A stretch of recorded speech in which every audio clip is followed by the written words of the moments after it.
They once stood under dazzling spotlights, adored by millions, and immortalized in film reels. But fame is fleeting, and Hollywood's love is rarely loyal. Behind the glamour, many legends of the Golden Age were abandoned by the very industry they helped build, left to die in poverty, loneliness, or complete obscurity. These are the haunting tales of 20 celebrities who died penniless and alone, and whose names history almost forgot. Bela Lugosi. He was the face of fear, the definitive Count Dracula, the man who forever changed the image of horror on screen. But Bela Lugosi's life after fame turned into a grim Gothic tragedy worthy of his most iconic roles. When audiences scream for Dracula, they scream for Lugosi. Yet Hollywood, ever fickle, cast him aside once his foreign accent became a liability and new monsters came into vogue. By the 1940s, Lugosi was taking roles far beneath his talents, reduced to working with low-budget studios like Monogram Pictures. He became typecast, unable to break out of the shadowy cape he had once worn with pride. Financial troubles mounted. His wife divorced him, his health declined, and he turned to morphine to cope with chronic sciatica, descending into addiction and despair. By the 1950s, Lugosi was living in a tiny Los Angeles apartment, struggling with both his demons and unpaid bills. Desperate, he worked with cult filmmaker Ed Wood, roles that brought ridicule rather than recognition.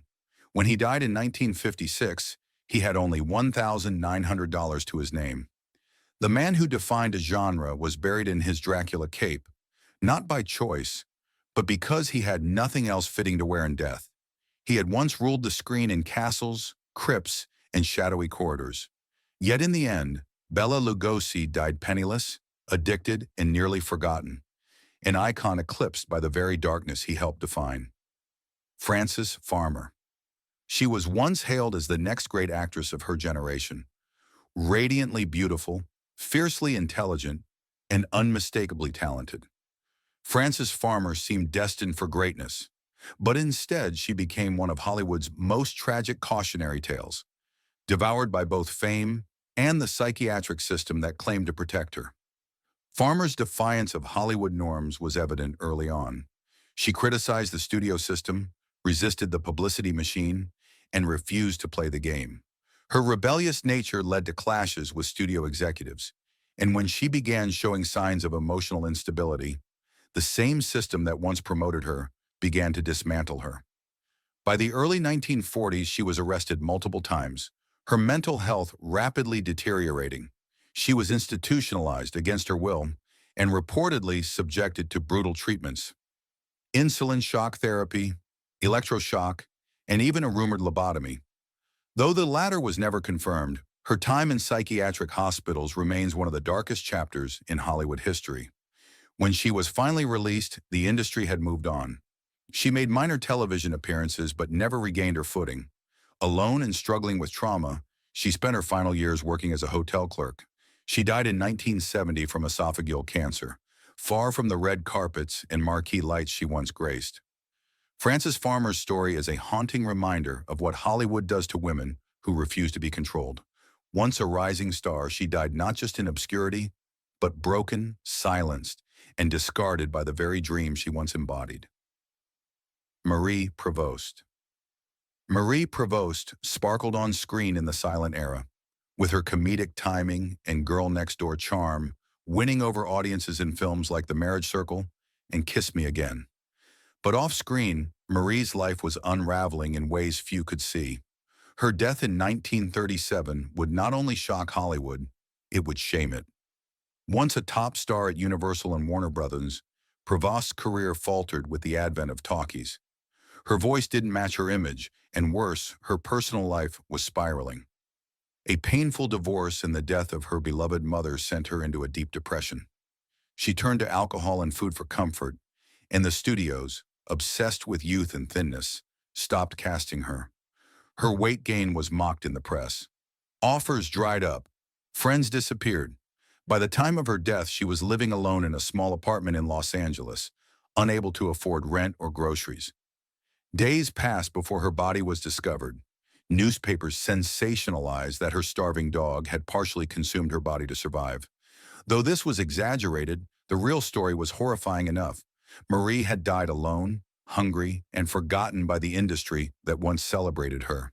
Her lonely death triggered reforms in how actors were supported, including the founding of the Motion Picture and Television Fund. Yet the deeper tragedy remains. Marie Provost was discarded by an industry that loved her only when she was profitable. Bobby Driscoll, he was the voice of Peter Pan, the heart of Song of the South, and the fresh-faced boy in Disney's golden era. Bobby Driscoll was once a symbol of childhood wonder, but his real life became a nightmare of betrayal, addiction, and death in utter obscurity. Driscoll rose to fame quickly, winning a juvenile Oscar and becoming Walt Disney's prized young actor. But like many child stars, he was abandoned once he hit puberty. Disney dropped him abruptly after Peter Pan, claiming he no longer fit the wholesome image. With no career plan and no parental guidance, Bobby spiraled into substance abuse. By his 20s, he was hooked on heroin and frequently in trouble with the law. He bounced between jail and flop houses, trying to sell art and survive. In 1968, he was found dead in an abandoned New York tenement, surrounded by empty beer bottles and dirty syringes. He was just 31. No one identified his body. He was buried in a pauper's grave, unknown until a fingerprint match later revealed the truth. Bobby Driscoll, the boy who never wanted to grow up, died alone and penniless, discarded like yesterday's headline, a silent tragedy hidden behind the shimmer of Disney magic. Hedi Lamar. Hailed as the most beautiful woman in the world, Hedi Lamar was more than a screen siren. She was a genius inventor, too. Yet neither Hollywood nor society ever gave her the credit she truly deserved. And when the cameras stopped rolling, Lamar's life fell into financial hardship and lonely seclusion.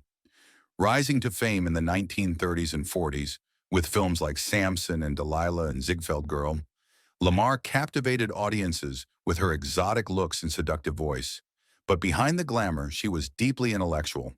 During World War II, she co-invented a frequency-hopping system intended to prevent enemy radio jamming, technology that became the foundation for modern Wi-Fi and Bluetooth. Despite her brilliance, Lamar's ideas were ignored, and her film career faded with age. She had multiple failed marriages, struggled with debt, and was eventually arrested for shoplifting in her later years. In her final decades, she became a recluse, communicating with the world only through telephone calls, never showing her face.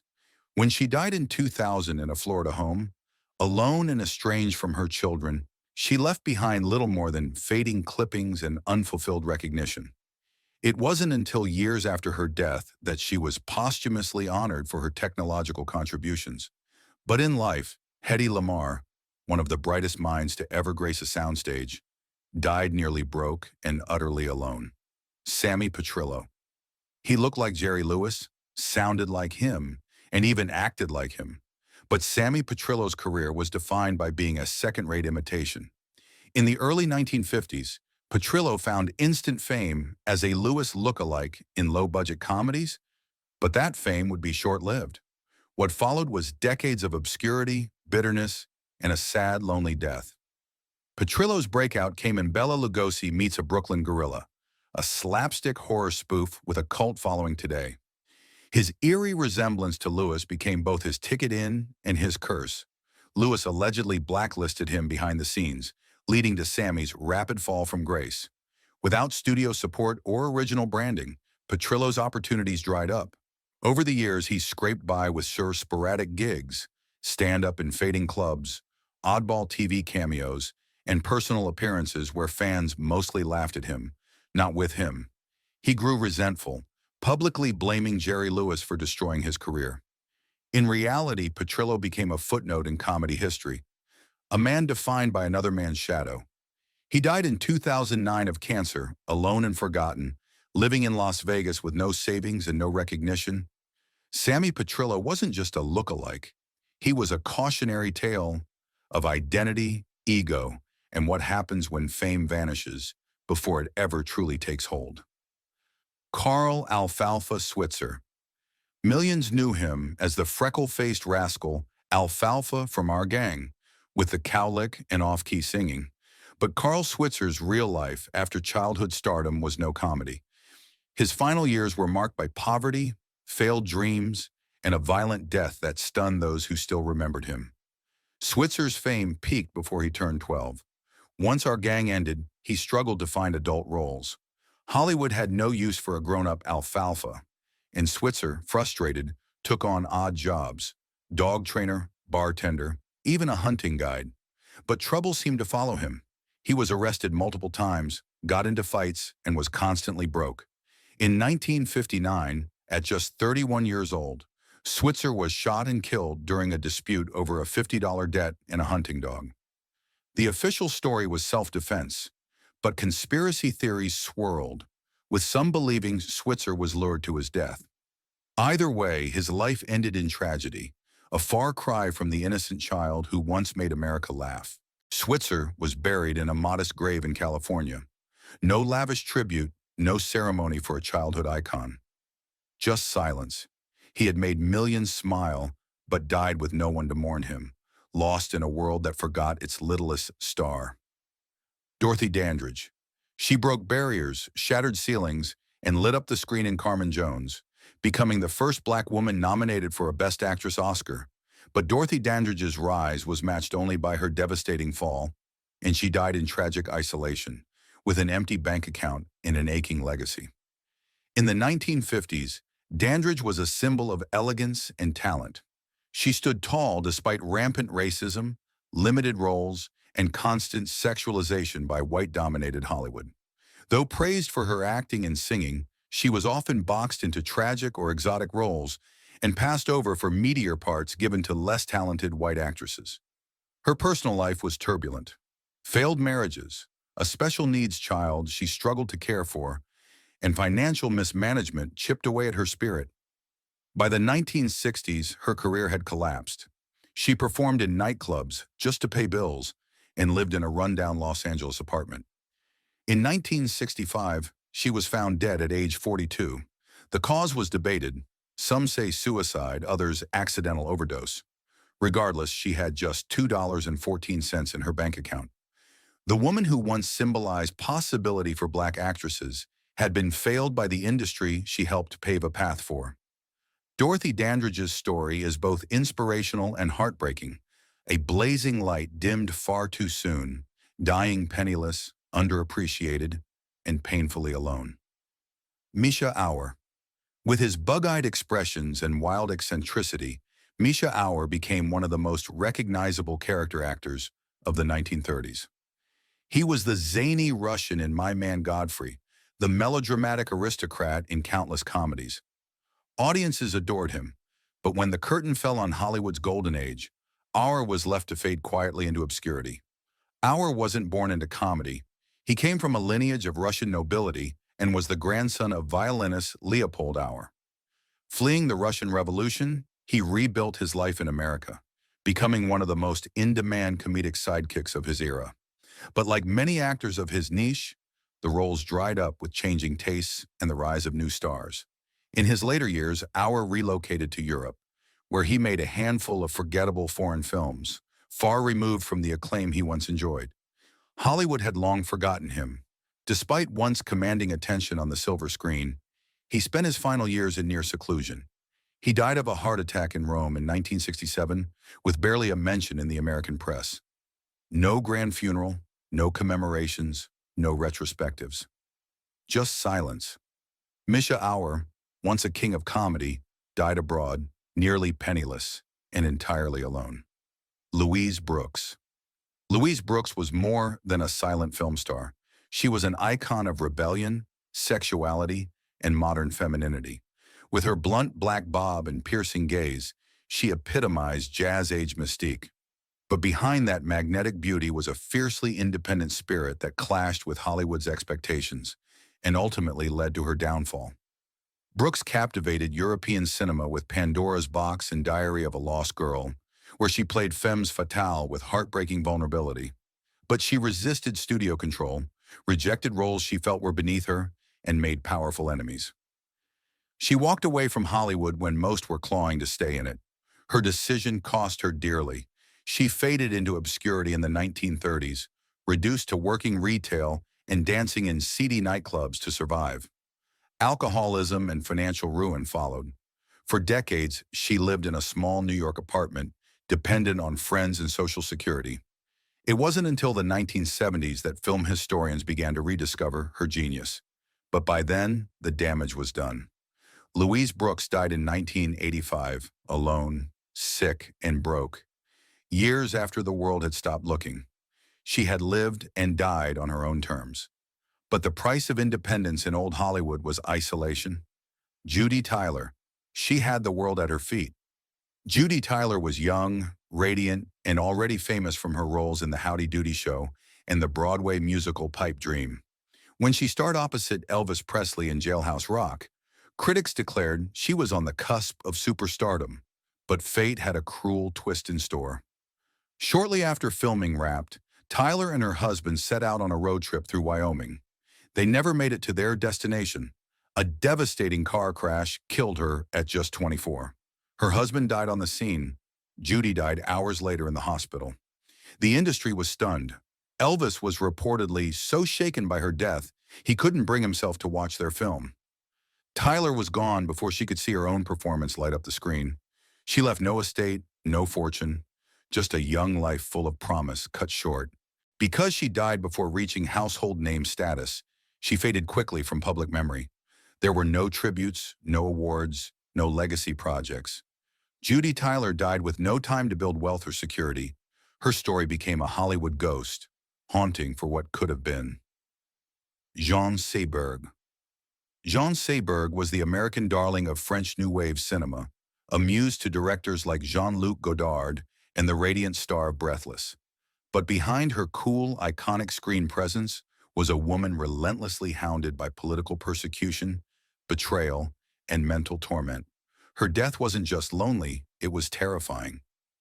Discovered at 17, Seabberg was thrust into stardom after being cast as Joan of Arc in Otto Preminger's Saint Joan. The film flopped and critics tore her apart, but the French embraced her with open arms. In Paris, she was reborn as an icon. But when she returned to America and supported civil rights causes, especially the Black Panthers, she drew the ire of J. Edgar Hoover's FBI. Under COINTELPRO, the FBI waged psychological warfare against her. They planted false stories in the media claiming she was pregnant with a Black Panther's child. The scandal destroyed her reputation. She spiraled into depression, addiction, and paranoia, convinced she was being followed, which she was. In 1979, she disappeared.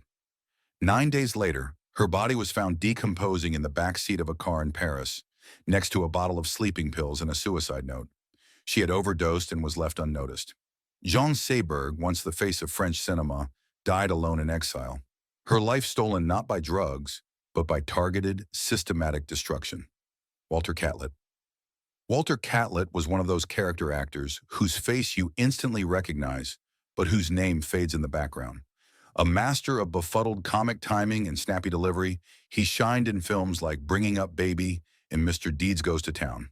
He was never the leading man, but for decades he was Hollywood's go-to for lovable eccentrics and fast-talking sidekicks. Catlet began in vaudeville and transitioned easily into film, especially as sound pictures arrived. His voice was his trademark. He lent his theatrical style to over 100 films and even voiced Honest John in Disney's Pinocchio, adding a distinctive flair to the sly fox. But unlike stars with marquee power, Catlet never had a studio contract fat enough to secure his future. He worked steadily, but not lucratively. As Hollywood evolved into television and newer faces emerged, Catlet's roles diminished. He faded from casting lists, eventually living in modest housing and surviving on small pension checks. His wife, also an actress, passed away before him, and he had no children to care for him. He withdrew from public life, his final years quiet and unnoticed. When he died in 1960, there were no major obituaries, no retrospectives, and no television specials honoring his contributions. Despite decades of work, he was buried in obscurity, with few in the industry even aware of his passing. The man who once delivered laughs with perfect timing died in near silence. Walter Catlet's story isn't just about obscurity. It's about the fragility of being second best in an industry obsessed with stars. He was the glue that held many comedies together, the essential piece in a larger picture. But when the laughter stopped, Catlet vanished into Hollywood's deep archive of forgotten talent, penniless, alone, and sadly unremembered. Florence Lawrence. Florence Lawrence is one of the most tragic figures in Hollywood history, not because she failed, but because she was the very first to succeed. Known as the Biograph Girl, she was the world's first movie star. Before her, actors were anonymous. She was the first to have her name promoted, the first to become famous simply for being on screen. At the height of her fame in the 1910s, Florence earned a fortune and was beloved across America. She appeared in nearly 300 films. Studios used her image to draw audiences and boost ticket sales. But when younger actresses emerged, the novelty wore off. She suffered severe injuries in a stunt accident, and her career never recovered. Producers no longer found her valuable. Worse, they saw her age and scars as liabilities. Lawrence tried to reinvent herself, even inventing automobile turn signals and mechanical brakes, though others took credit. Her later film roles were uncredited, and she often worked as an extra just to get by. Financial mismanagement and lack of royalties left her destitute. She sold cosmetics door to door and lived in a cramped rooming house. In 1938, Florence Lawrence died by suicide. She ingested ant paste in her small apartment in Hollywood, reportedly with only a handful of coins to her name. The woman who helped to build the entire concept of movie stardom was buried in a pauper's grave, unmarked for decades. Only years later did the industry acknowledge its debt to her. But by then, the damage had long been done. Florence Lawrence, the mother of movie fame, was left behind by the very machine she helped create. She died penniless and invisible, proof that even those who invent greatness are not guaranteed a place in its history. Brendle. Brendle was once one of the most beloved vaudeville comedians in early sound films, known for his exaggerated Swedish accent and bumbling charm. During the transition to talkies, his lighthearted performances in films like Just Imagine and The Big Trail made him a familiar face across America. For a time, he was even one of the highest-paid comedians in Hollywood.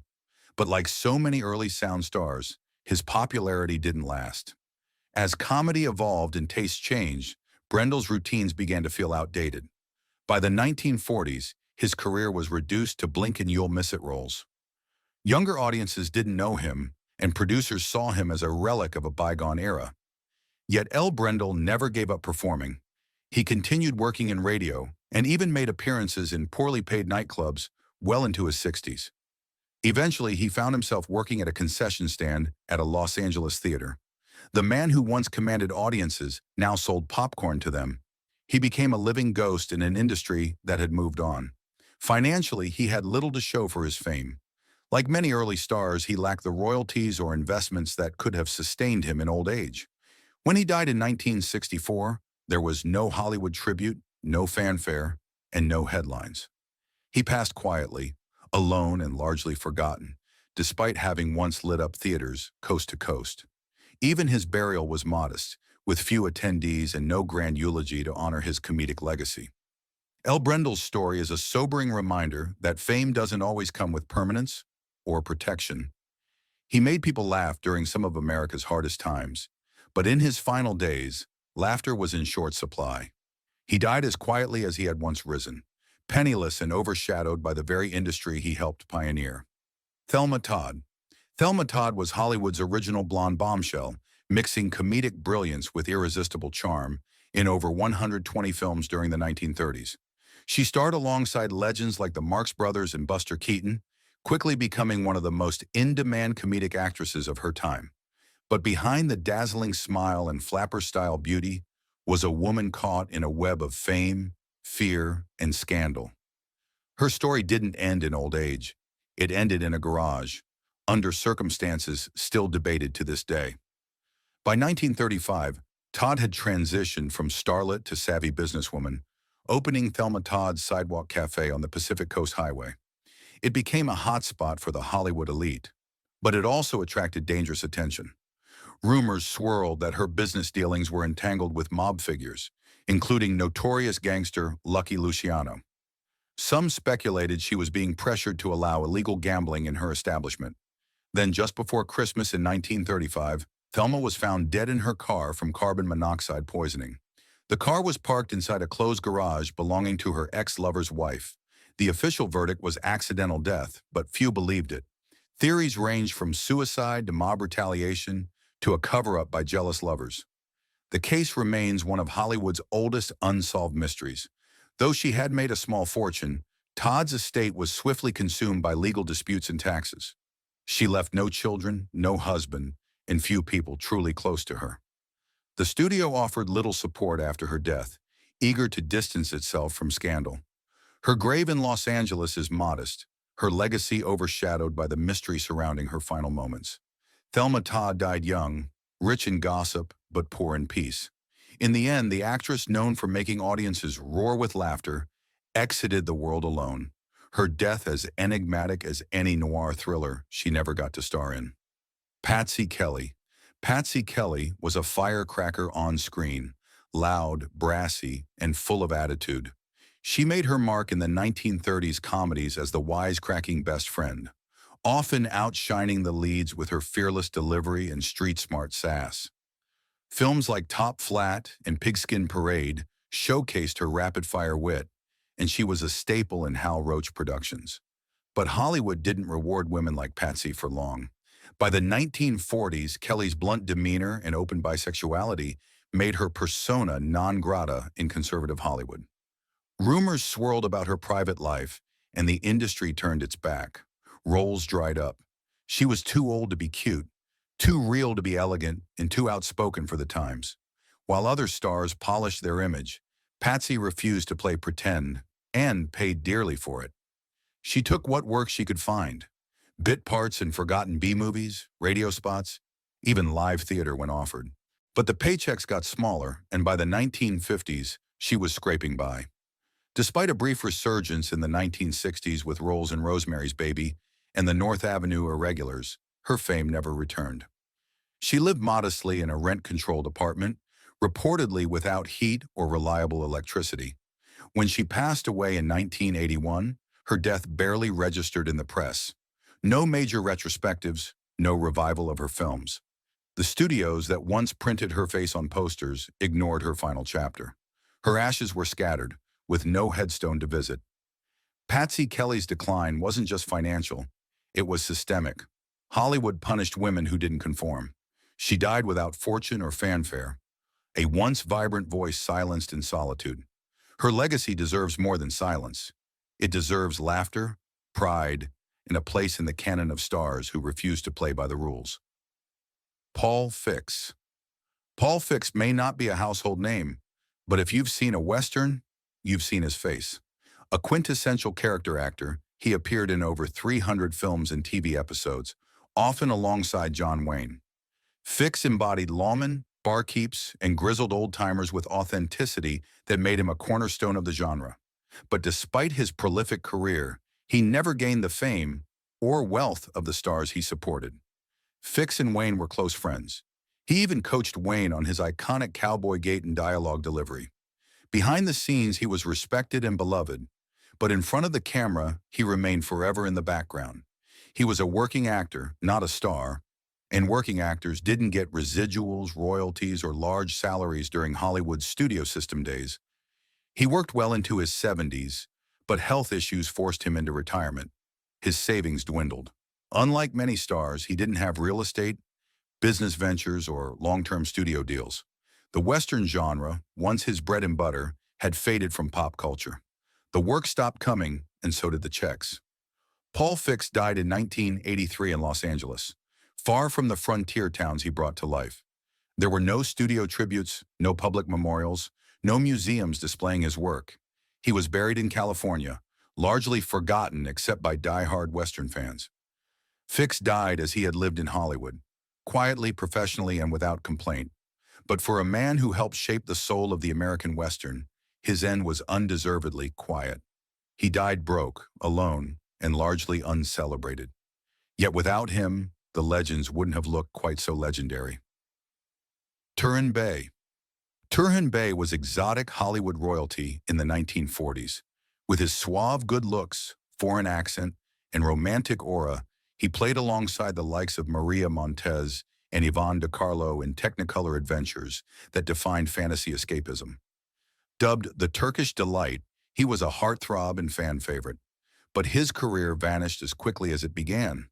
Born in Austria to a Turkish diplomat and Jewish mother, Bey escaped Nazi-occupied Europe and landed in Hollywood. His mysterious background made him perfect for roles in films like Ali Baba and The 40 Thieves and The Mummy's Tomb. For a few golden years, he was a studio darling. But by the late 1940s, exotic leading men were no longer in demand. The roles stopped, the invitations ended, and Hollywood moved on. Feeling discarded, Bey returned to Vienna in the 1950s. He taught photography and lived a modest life away from the spotlight. He returned to the U.S. decades later, taking small TV roles in shows like Sequest DSV, but the stardom was long gone. He never married, had no heirs, and lived alone. Turan Bay died in 2012 at the age of 90, with little media attention. Though once idolized, he faded into obscurity. He left behind no estate of wealth, no archive of accolades, only memories for classic film fans who still cherished his image in Technicolor. Turan Bay's fall wasn't dramatic. It was slow, silent, and invisible. He died quietly, the Turkish delight of Hollywood's yesteryear, now a ghost in cinema's great palace, remembered only by those who still dream in color. Evelyn Nesbbit. Before Hollywood, before even the silent film boom, Evelyn Nesbbit was the face of scandal. A model, chorus girl, and actress, she was America's first it girl, the woman who sparked the most infamous murder trial of the early 20th century. But while her image sold millions of newspapers, her life unraveled in ruin. Nesbitt's beauty made her a muse for artists like Charles Dana Gibson and James Carroll Beckwith. She became a star of early cinema and vaudeville, but her fame exploded when her former lover, architect Stanford White, was murdered by her jealous millionaire husband, Harry Thaw, in 1906. The trial of the century made headlines for years. Though she tried to capitalize on the attention with acting and memoirs, her reputation was forever tainted. She was seen more as a scandal than a star. Hollywood eventually distanced itself, and by the 1920s, her career was dead. She struggled with addiction, multiple failed marriages, and raising a son alone. By the 1950s and 60s, Evelyn lived in boarding houses, scraping by with Social Security and small royalties from her early film appearances. She gave interviews to tabloids, desperate for relevance, but her glamour had faded and the world barely noticed. When she died in 1967, it was without wealth, fame, or close companions. Her death received only brief coverage. No grand obituary for the woman who once symbolized beauty, fame, and tragedy. Evelyn Nesbbit died as the world's forgotten muse, penniless, discarded, and eerily prophetic of what would become a recurring Hollywood pattern. They once lived in the glow of fame, adored by millions, yet died in shadows, alone and penniless. Their stories are more than cautionary tales. They are reminders of fame's fleeting nature, of how the spotlight burns out. In remembering them, we honor the brilliance that Hollywood tried to forget.